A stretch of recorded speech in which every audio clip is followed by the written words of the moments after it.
ওদিক ওদিক দিকে গাড়িতে ওটা মনে কি না না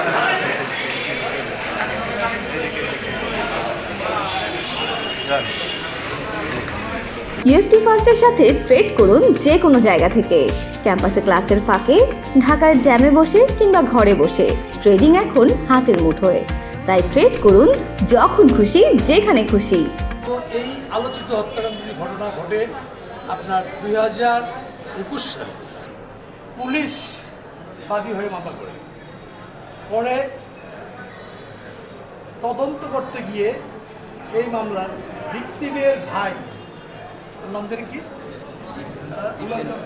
দুলাল চন্দ্র দাস, দীপেন চন্দ্র দাস বাদী হয়ে মামলাটি দায়ের করেন। মামলাটি দীর্ঘ 4 বছর চলার পরে উক্ত মামলায় সিএস এবং সকল সাক্ষী যারা এবং আপনার উক্ত আদালতের সকল কিছু সম্পন্ন করে দীর্ঘ 4 বছর পরে রাষ্ট্রপক্ষ এই আসামিদের বিরুদ্ধে এই আলোচিত হত্যা বলতে যেটা আমি বুঝাতে চেয়েছিলাম সেটা হলো যে এই দুই ভাই সনাতন পদ্ধতি এবং হিন্দু পরিবারের, তাদেরকে শুধু হত্যাই করে নেয়, তাদেরকে হত্যা করে গলা কেটে নির্জন বনে ফেলে দিয়েছিল। সেখান থেকে সেই লাশ যাতে চিহ্নিত করতে না পারে সেই ভিকটিমদের লাশ পুড়িয়ে ফেলা হয়েছিল, যেটা আপনারা আগেও জেনেছেন। আজকে রায় যখন আমাদের জজ সাহেব যখন রায় করে শোনান, তখন সেই রায়ের ভিতরে এই কথাগুলো উল্লেখ আছে যে পৃথিবীতে এরকম হত্যা, আসলে এত নৃশংস হত্যা, এটা কেউ মেনে নিতে পারে না।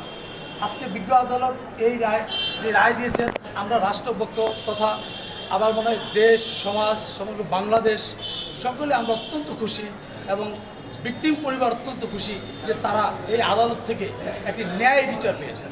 এবং কর্পোরেশন চৌকি আদালতে এই সর্বপ্রথম এত আলোচিত হত্যা মামলার সর্বপ্রথম ন্যায় বিচারের সাথে এত সুন্দর রায় দিয়েছেন। এই জন্য আমরা বিজ্ঞ আমাদের এডিশনাল ডিস্ট্রিক্ট জাজ জনাব শাকাওয়াত স্যারকে প্রতি কৃতজ্ঞতা ও ধন্যবাদ জ্ঞাপন করছি। রায় হলো কাদের বিরুদ্ধে কি রায়? যাদের বিরুদ্ধে রায় হলো তাদের হলো 1 নম্বর আসামি আপনার মোহাম্মদ বেলাল এবং সালাউদ্দিন বয়াতি এবং শরীফুল ইসলাম, এই 3 জনকে এই অপরাধের প্রেক্ষিতে তাদেরকে মৃত্যুদণ্ড প্রদান করা হলো।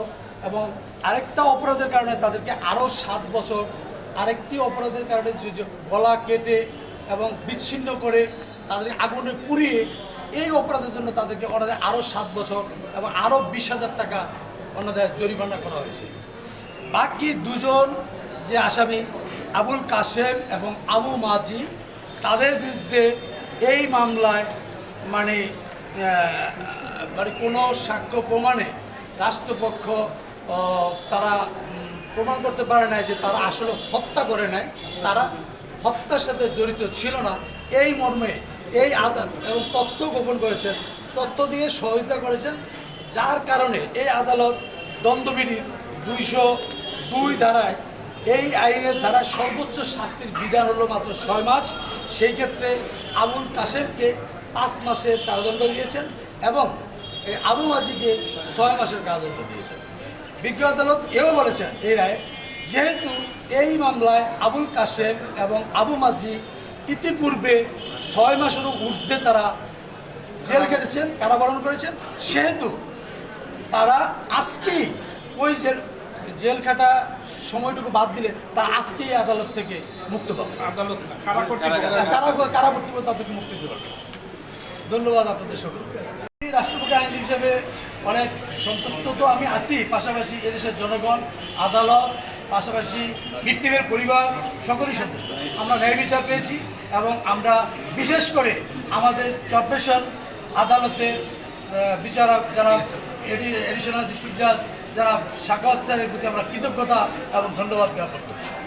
মৃত্যুদণ্ড দেওয়া হলো, সেটা হলো যে তারা শুধু হত্যাই করে নেয়, তারা এই লাশ দুটোকে গলা কেটে মানে মাথা দুটোকে বিচ্ছিন্ন করে মাথা দুটোকে টয়লেটের টাঙ্কির ভিতরে ফেলে দেয় এবং তার বডিকে তারা পুড়ে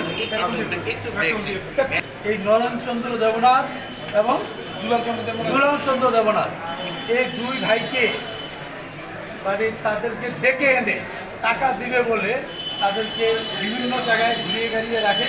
একটা পর্যায়ে তাদেরকে পরিকল্পনা করে কীভাবে তাদেরকে হত্যা করা যায় এবং তাদেরকে টাকা না দিয়ে কীভাবে জমি রেজিস্ট্রি নেওয়া যায়।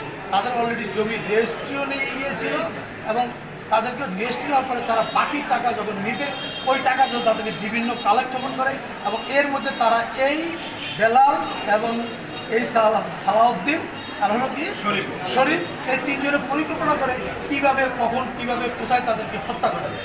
তখন তারা এই খালের কী খাল যেন সুন্দরী খালের ওখানে তাদেরকে হত্যা করে এবং আপনার লাশ বিচ্ছিন্ন করে এবং গলার দুটোকে আলাদা করে বডিকে আলাদা করে। এই অপরাধের কারণে তাদেরকে এই আদালত সন্তুষ্ট হয়ে রাষ্ট্রপতি প্রমাণ করতে পারায় এই আদালত তাদেরকে মৃত্যুদণ্ডিত এবং ওই যে গলা কেটে বিচ্ছিন্ন করা এবং পাশাপাশি তাদেরকে খুঁড়ে ফেলা এই অপরাধের কারণে ওনাদের আরও 7 বছর এবং 20,000 টাকা ওনাদের জরিমানা এই শাস্তি প্রদান।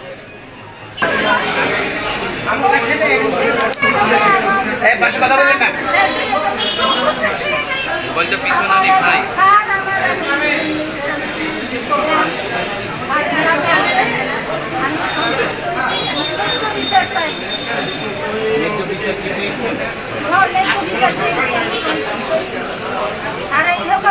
বাচ্চা থাক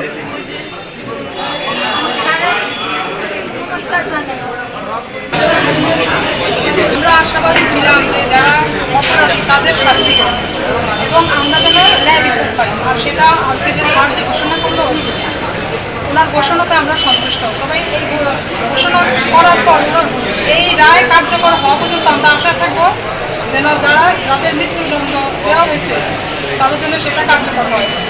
এর জন্য আমরা খুব আশায় থাকবো যে তারা আমাদের ভাসুরদের আমার হাজবেন্ডের বাড়িতে যে নির্মমভাবে হত্যা করছে সেই বিচার যেন আমরা শুনতে পাই এবং দেখতে পাই।